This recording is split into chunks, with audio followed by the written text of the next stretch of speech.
Hello, ഇന്ന് ഞാൻ വന്നിട്ടുള്ളത് ഒരു വെറൈറ്റി അടൻ്റെ റെസിപ്പി ആയിട്ടാണ് കേട്ടോ. ചെറിയൊരു ക്യാരറ്റ് എടുത്തിട്ട് അത് തൊലി കളഞ്ഞ് ചെറിയ കഷ്ണങ്ങളാക്കി മിക്സിയുടെ ജാറിൽ ഇട്ട് കൊടുത്ത് കുറച്ച് വെള്ളം ഒഴിച്ചിട്ട് കട്ടൊന്നും ഇല്ലാതെ നല്ല നൈസായിട്ട് അരച്ചെടുക്കാം.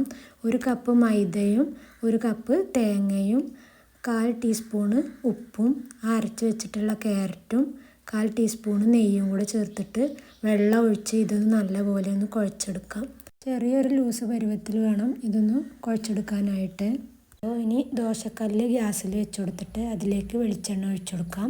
ഇനി ബ്രഷ് കൊണ്ട് എല്ലായിടത്തും ഒന്ന് ആക്കി കൊടുത്ത് ആ മാവ് നമുക്ക് ഇതിലേക്ക് ഇട്ട് കൊടുക്കണം കേട്ടോ.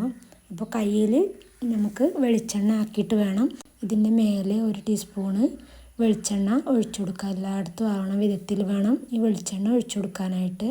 ഇനി ഇത് നല്ല ക്രിസ്പിയായി മുരിഞ്ഞ് വരുന്നത് വരെ പിന്നെ തിരിച്ചും മറിച്ചും ഇട്ട് നല്ലപോലെ വേവിച്ചെടുക്കണം.